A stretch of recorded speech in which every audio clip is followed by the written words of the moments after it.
Setelah setahun nunggu, akhirnya volume 27 seri Gensoki rilis juga. Halo semuanya, selamat datang kembali di channel Neronime. Seperti biasa di sini kita akan melanjutkan pembahasan alur cerita seri Gensoki, yaitu pada volume 27 yang baru aja udah dirilis. Video ini adalah part pertama untuk pembahasan volume 27, di mana tentunya ini adalah kelanjutan dari video alur cerita sebelumnya. Jadi pastikan kalian udah menonton video sebelumnya agar kalian dapat memahami alur ceritanya. Oke, tanpa berlama-lama lagi, langsung aja kita mulai pembahasannya.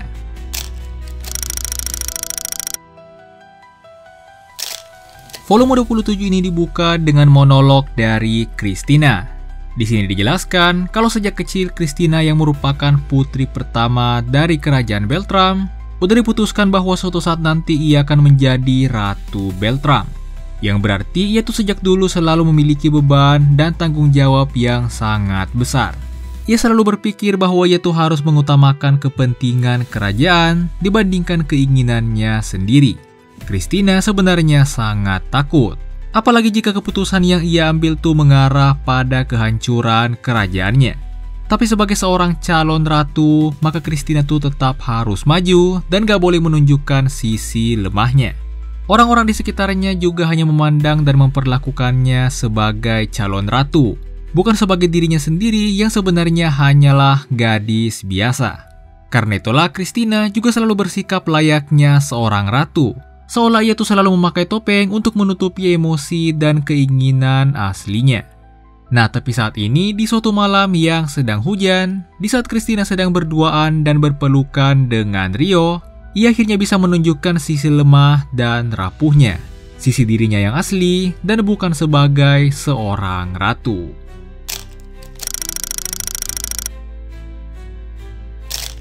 Nah, melanjutkan scene di akhir volume sebelumnya, Ryo dan Christina saat ini berpelukan selama beberapa saat di malam hari yang sedang hujan. Setelah beberapa saat berpelukan, mereka pun akhirnya saling melepaskan pelukan mereka. Ryo kemudian bertanya dan meminta Christina untuk menceritakan masalahnya. Tapi Christina di sini keberatan dan seolah ingin merahasiakannya dari Ryo. Christina menjelaskan kalau ia tuh nggak berhak untuk meminta bantuan pada Ryo. Alasannya itu adalah karena perlakuannya di masa lalu. Nah, ternyata Christina tuh masih memikirkan kejadian di masa lalu. Padahal Ryo tuh udah melupakan dan gak mempermasalahkan itu semua. Ryo justru pengen kalau Christina menceritakan masalahnya, dan ia tuh pengen membantunya. Meskipun begitu, pada akhirnya Christina mutusin untuk merahasiakannya. Ia beralasan kalau ia tuh cuma pengen dipeluk agar ia tuh punya keberanian. Christina kemudian meminta untuk pelukan sekali lagi. Ryo pun menerimanya, dan dengan begitu mereka akhirnya pelukan sekali lagi. Nah, setelah beberapa saat pelukan, mereka pun akhirnya kembali melepaskan pelukan mereka. Dan di sini, Christina tuh meminta untuk merahasiakan kejadian ini. Karena orang lain tuh nggak boleh sampai melihat dan mengetahui sisi lemah Christina seperti ini. Ryo pun mengerti. Christina kemudian menyarankan agar mereka tuh segera masuk kembali ke mansion, sebelum mereka berdua tuh makin kedinginan. Jadi dengan begitu, mereka berdua pun masuk ke mansion. Setelah masuk kembali ke mansion, Christina langsung menuju ke kamar mandi. Sesampainya di ruang ganti, ia tuh langsung ambruk ke lantai dan terlihat sangat malu. Christina menyadari kalau jantungnya tuh saat ini berdegup sangat kencang dan seolah ada perasaan bahagia di hatinya. Tentunya itu karena baru aja ia tuh udah pelukan dengan Ryo. Apalagi saat pelukan kedua itu adalah permintaan dari Christina sendiri. Di sini, Christina tuh baru sadar kalau tindakannya barusan tuh benar-benar sangat berani. Nah, saat itu tiba-tiba ada orang lain yang muncul. Ternyata ia adalah Miharu. Christina dan Miharu di sini saling menyapa. Tapi di sini tingkah Miharu tuh sedikit aneh. Ia seolah nggak peduli dengan Christina yang saat ini sedang berjongkok di belakang pintu. Miharu hanya langsung melepas pakaiannya dan masuk duluan ke ruang mandi. Melihat itu, Christina juga melakukan hal yang sama dan segera menyusul Miharu. Nah, singkat cerita, ketika mereka berdua tuh berendam di bak mandi, mereka berdua pun akhirnya mulai mengobrol. Di sini Christina tuh makin yakin kalau ada yang aneh dengan Miharu. Christina sempat berpikir kalau yang mengendalikan tubuh Miharu saat ini bukan Miharu, tapi Lina. Seolah bisa membaca pikiran Christina, Miharu tiba-tiba mengatakan kalau semuanya sesuai dengan yang dipikirkan oleh Christina. Dengan kata lain, saat ini yang mengendalikan tubuh Miharu adalah Lina. Christina tentunya terkejut. Ia kemudian menanyakan apa tujuan Lina mendatanginya saat ini. Lina mengatakan kalau ia tuh cuma pengen berendam di air panas, sama seperti seseorang yang tiba-tiba ingin hujan-hujanan. Lina bilang gitu seolah menyinggung Christina dan seolah pengen bilang kalau ia tuh juga tahu tentang pembicaraan Christina dengan Rio tadi. Lina di sini tiba-tiba bilang kalau ia tuh menyukai Christina. Alasannya itu adalah karena Christina cerdas dan intuisinya tuh sangat tajam. Hanya dengan mengetahui satu hal saja, Christina tuh bisa mengetahui 10 hal. Christina sangat mudah menemukan jawaban yang benar. Christina tentunya merasa tersanjung karena dipuji oleh seorang dewa bijak. Tapi bagaimanapun Christina di sini sedikit tegang dan ia tuh sangat yakin kalau Lina pastinya punya tujuan lain. Tapi di sini Lina tuh meminta Christina untuk nggak usah tegang. Ia bilang kalau keinginannya untuk berendam air panas itu memang adalah fakta. Setelah itu Lina seolah pengen memberi Christina dorongan. Ia tiba-tiba mengatakan kalau Christina saat ini udah berada di jalan yang benar. Lina juga sempat menanyakan apakah Christina ingin tahu apa yang terjadi pada dirinya di masa depan. Tapi di sini Christina menolak. Lina sempat menduga kalau alasan Christina menolak itu karena ia sebenarnya udah tahu atau lebih tepatnya bisa memprediksi takdirnya di masa depan. Lina tiba-tiba melanjutkan dan bilang kalau ada satu alasan lagi kenapa ia menyukai Christina. Itu adalah karena Christina pantang menyerah dan berani untuk terus maju. Christina memiliki kemauan dan tekad yang luar biasa. Setelah mengatakan itu, Lina pun langsung berdiri dan pergi meninggalkan kamar mandi duluan. Nah, sekarang sini berpindah memperlihatkan Rio. Di saat yang sama ketika Christina dan Miharu mandi bareng, sebenarnya Rio juga saat ini sedang berendam sambil mikirin beberapa hal. Yang intinya di sini Rio tuh mikirin nasihat Lina untuk menjadikan Christina sebagai familiarnya. Apalagi setelah kejadian barusan di mana Rio makin menyadari kalau Christina tuh seolah punya masalah yang gak bisa ia ceritakan. Tapi yang paling bikin Rio bingung tuh adalah alasan kenapa ia harus menjadikan Christina sebagai familiarnya. Seperti yang kita tahu, Christina adalah pemimpin dan pusat dari restorasi. Christina punya peranan yang sangat penting bagi restorasi. Menjadikan Christina sebagai familiar akan membuatnya dilupakan oleh dunia juga. Dan itu tentunya akan mengacaukan semuanya. Restorasi bahkan bisa kehilangan arah. Jadi gimana pun Rio tuh berpikir kalau ia nggak dapat alasan yang jelas. Apalagi ia tuh memang nggak tahu tentang masa depan seperti Lina. Jadi untuk saat ini Rio tuh mengesampingkan saran dari Lina dan ia tuh mutusin untuk lebih banyak mengobrol dulu dengan Christina. Keesokan harinya rombongan Christina dan restorasi meninggalkan mansion Rio. Di pagi hari, di depan gerbang, saat ini Rio sedang mengantar kepergian Christina dan yang lainnya sambil mengobrol. Di sini Rio menyadari kalau hubungan Latifah dan Flora tuh udah sangat dekat. Oh iya, karena kejadian dari volume sebelumnya yang membuat identitas Latifah dan Rio terbongkar, maka saat ini Latifah tuh udah dipanggil dengan nama aslinya, yaitu Latifah, bukan dengan samaran Suzune lagi. Intinya di sini Rio dan yang lainnya tuh pengen kalau rombongan Christina tuh sering-sering mampir ke mansion Rio. Hiroaki dan yang lainnya tentunya setuju, karena ketika di mansion Rio mereka tuh selalu disuguhi makanan enak. Sementara itu, Christina di sini nanya balik untuk memastikan apakah itu nggak apa-apa. Rio pun menjawab kalau tentu saja nggak masalah. Ia mengatakan kalau Christina tuh nggak butuh keberanian untuk datang ke mansion Rio. Nah, di sini Rio tuh sengaja menyebutkan dan menggunakan kata keberanian. Itu untuk membuat Christina mengingat kembali kejadian semalam saat mereka tuh pelukan. Christina pun di sini langsung paham, dan ia pun tiba-tiba memalingkan wajahnya dari Rio seolah merasa malu. Flora juga menyadari kalau wajah Christina tuh saat ini memerah dan ia tuh menanyakan tentang itu. Tapi seperti yang diharapkan dari Christina, ia tuh bisa langsung menenangkan dirinya seolah nggak ada sesuatu yang terjadi. Christina pun dengan tenang menjawab tawaran Rio dengan mengatakan kalau ia tuh akan berkunjung ke mansion Rio lagi. Di sini Christina tuh juga tersenyum dengan lembut dan senyuman Christina tuh membuat yang lainnya terpana. Mereka menyadari kalau mood Christina tuh saat ini lagi bagus, seolah ada sesuatu yang udah terjadi. Nah, jadi dengan begitu Christina dan yang lainnya pun akhirnya pamit dan pergi dari mansion Rio.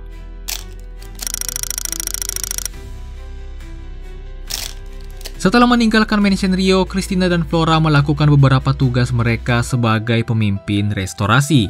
Sementara itu, Hiroaki dan yang lainnya juga mutusin untuk berpisah dan melakukan urusan mereka masing-masing. Karena itu saat ini Rohana sedang sendiri dan bingung pengen ngapain. Di sini Rohana tuh mikirin berbagai hal. Di antaranya ia tuh paling kepikiran dengan identitas Rio yang udah terbongkar kemarin. Rohana sempat berandai-andai bagaimana jika misalnya di masa lalu ia tuh membela Rio saat dikucilkan di kelas dulu. Tapi gimana pun semuanya tuh udah terlambat. Nah, saat itu tiba-tiba datang dua gadis lainnya yang menyapa Rohana. Dua gadis itu bernama Elise dan Dorothy. Mereka berdua juga adalah teman sekelas Rohana dan tentunya juga adalah teman sekelas Rio saat di akademi dulu. Elise dan Dorothy ingin membicarakan sesuatu dengan Rohana. Jadi dengan begitu mereka semua pun pindah ke tempat lain dan mulai mengobrol. Nah, di sini Elise dan Dorothy itu bertanya, atau lebih tepatnya mereka tuh pengen mastiin, apakah benar kalau Haruto Amakawa tuh sebenarnya adalah Rio, teman sekelas mereka di masa lalu. Rohana pun di sini membenarkannya. Elise dan Dorothy tentunya sangat panik mengingat apa yang telah mereka lakukan di masa lalu pada Rio. Mereka menanyakan apa yang akan terjadi pada mereka di masa depan. Tapi Rohana mengatakan kalau mereka tuh nggak bakal kenapa-napa. Rohana menjelaskan kalau semalam saat mereka semua menginap di mansion Rio, Rio tuh sama sekali nggak menyinggung atau bahkan nggak mempermasalahkan masa lalunya saat di akademi dulu. Jadi mereka tuh harusnya bisa tenang aja. Nah, di sini mereka juga sempat mengkhawatirkan Duke Huguenot yang akan dihukum atas dosanya pada Rio di masa lalu. Mereka tuh berharap kalau hukuman Duke Huguenot bisa diringankan. Tapi tentunya itu semua nggak akan mudah. Keputusan terakhir semuanya ada di tangan Christina. Nah, di sini Rohana sempat berpikir kalau Rio tuh mungkin bisa aja mempengaruhi keputusan Christina. Dengan kata lain, kalau mereka meminta tolong pada Rio, maka bisa aja hukuman itu akan diringankan oleh Christina. Tapi di sini Rohana kemudian baru tersadar kalau ia tuh sebenarnya sangat berharap pada Rio. Padahal di masa lalu ia tuh sama sekali nggak pernah membantu Rio. Rohana merasa malu pada dirinya sendiri. Ia juga baru tersadar kalau ia tuh belum pernah meminta maaf pada Rio. Ia sangat yakin kalau Christina dan Flora tuh pastinya udah minta maaf sejak dulu. Karena itulah di sini Rohana pun mutusin untuk minta maaf juga. Tentunya Rohana juga mengajak Elise dan Dorothy untuk bersama-sama menemui dan meminta maaf pada Rio. Nah, sekarang scene berpindah memperlihatkan Christina yang saat ini sedang mengobrol dengan Duke Huguenot. Intinya di sini mereka berdua tuh ngobrolin tentang hukuman Duke Huguenot dan Stewart serta rencana masa depan untuk restorasi. Christina akhirnya mutusin kalau hukuman untuk Stewart adalah statusnya tuh akan dicabut dan ia akan dijadikan budak seumur hidup di kerajaan Galar. Sementara hukuman untuk Duke Huguenot adalah status bangsawannya akan diturunkan. Dari yang sebelumnya adalah seorang Duke, kini menjadi seorang Baronet. Karena itu, mulai sekarang di sini gue juga bakal ganti penyebutannya menjadi Huguenot, tanpa gelar Duke lagi. Oke lanjut, Christina kemudian jelasin alasannya kenapa ia tuh cuma menurunkan gelar Huguenot saja. Padahal sebenarnya ia tuh pantas mendapatkan hukuman yang lebih berat. Christina bilang kalau ia tuh pengen kalau Huguenot terus bekerja untuknya dan restorasi. Tapi Huguenot di sini bilang kalau udah nggak ada lagi yang bisa ia lakukan dengan gelarnya saat ini. Tapi menurut Christina, kemampuan Huguenot tuh nggak bisa digantikan. Perannya tuh bisa dibilang sangat penting untuk restorasi. Huguenot di sini menyangkal. Ia mengatakan kalau mereka tuh harusnya bisa mengandalkan Rio. Christina di sini kaget karena ternyata Huguenot tuh masih berani menyebutkan nama Rio bahkan setelah dosanya di masa lalu ketahuan. Menurut Huguenot, mereka tuh cukup meminta Rio untuk menyerang Beltram dan membawakan kepala Duke Arbor pada mereka. Dengan begitu, maka semua masalah restorasi akan beres. Christina tentu saja nggak setuju. Menurutnya, Ryo tuh sama sekali nggak punya alasan untuk membantu mereka saat ini. Tapi Huguenot di sini menyangkal, kalau misalkan mereka menjelaskan pada Ryo bahwa jika restorasi hancur, maka Celia juga akan dalam bahaya. Jika seperti itu, maka Ryo tuh pastinya akan membantu mereka. Mendengar itu di sini Christina langsung marah, karena gak cuma maksa Ryo, tapi itu juga seolah menjadikan Celia sebagai Sandra. Christina tentunya gak setuju. Tapi menurut Huguenot udah gak ada cara lain lagi. Ia menegaskan kalau Christina tuh saat ini harus membuktikan nilainya sebagai seorang pemimpin. Christina di sini menjelaskan kalau sebenarnya ada masalah lain jika mereka tuh terlalu mengandalkan Ryo untuk menyelesaikan masalah restorasi. Kalaupun misalkan Ryo berhasil mengalahkan Duke Arbor, maka nggak ada jaminan kalau bawahan Duke Arbor tuh semuanya bakal mau menuruti mereka. Yang artinya, mengalahkan Duke Arbor saja nggak bakal cukup. Nah, sebenarnya Christina tuh udah punya rencana sendiri. Christina di sini bilang kalau ia tuh akan menerima tantangan Huguenot tadi dan akan membuktikan nilainya sebagai pemimpin restorasi. Tapi sebaliknya ia tuh pengen nanya balik ke Huguenot, apakah ia tuh juga udah punya tekad yang kuat. Huguenot menjelaskan kalau ia tuh udah kehilangan gelarnya. Kalau ada sesuatu yang bisa ia korbankan lagi, maka ia tuh akan menyerahkan semuanya. Dengan begitu Christina pun mengerti dan dari sini mereka berdua membicarakan rencana ke depannya. Singkat cerita, setelah pembicaraan dengan Huguenot selesai, Huguenot pun keluar dari ruangan. Di sini Vanessa tuh bertanya apakah mereka tuh benar-benar nggak bisa meminta bantuan Ryo saja. Di sini Vanessa tuh seolah sangat khawatir dengan rencana Christina dan khawatir kalau Christina tuh bakal kenapa-napa. Tapi Christina tuh di sini bilang kalau ia tuh udah membulatkan tekadnya dan mereka tuh harus maju apapun yang terjadi. Setelah itu Christina kemudian memanggil dan mengobrol dengan Alfred. Nah, buat yang lupa, jadi sejak dikalahkan oleh Ryo di volume 12 sebelumnya, Alfred tuh udah menjadi tahanan restorasi hingga saat ini. Nah, lanjut di sini Christina memberitahu Alfred kalau saat ini ia tuh udah menobatkan dirinya sebagai Ratu Beltram. Setelah mengetahui itu, Alfred pun menceritakan kejadian sebenarnya kenapa di masa lalu ia tuh menyerang Christina. Tepatnya itu adalah saat Christina kabur dari Beltram di volume 12. Meskipun sebenarnya saat itu Alfred tuh diperintahkan oleh ayah Christina atau Raja Beltram untuk melindungi Christina. Nah, ternyata alasan Alfred itu adalah karena jika ia sebagai pedang raja saat itu mengkhianati tim pengejar dan terang-terangan berpihak pada Christina, maka itu bisa langsung mempengaruhi dan merusak posisi Raja Beltram. Nah, setelah mengakui itu, di sini Alfred juga menegaskan kalau ia tuh udah menganggap Christina sebagai pemimpin Beltram juga dan akan menuruti semua perintahnya. Jadi dengan begitu, di sini Christina pun tiba-tiba mengubah nada bicaranya dan ia pun bertanya. Christina bertanya apakah Alfred bersedia menjadi pedang Christina. Apakah ia bersedia mengayunkan pedang atas perintahnya dan bersedia untuk melindunginya? Alfred pun menjawab kalau ia tuh bersedia. Dengan begitu semua belenggu Alfred pun kini dilepas dan ia tuh kembali menjabat sebagai pedang raja atau lebih tepatnya pedang Christina. Di sini Christina juga memberikan pedang baru pada Alfred. Setelah itu, sama seperti Huguenot sebelumnya, Christina juga menjelaskan rencana mereka ke depannya pada Alfred. Nah, jadi mungkin itulah part pertama untuk pembahasan seri Gensoki volume 27 ini. Untuk kelanjutannya, kita akan bahas di video part kedua selanjutnya. Jadi jangan lupa untuk like kalau kalian suka dengan video ini. Dan jangan lupa juga untuk subscribe agar kalian gak ketinggalan video terbaru. Dan sampai jumpa di video berikutnya.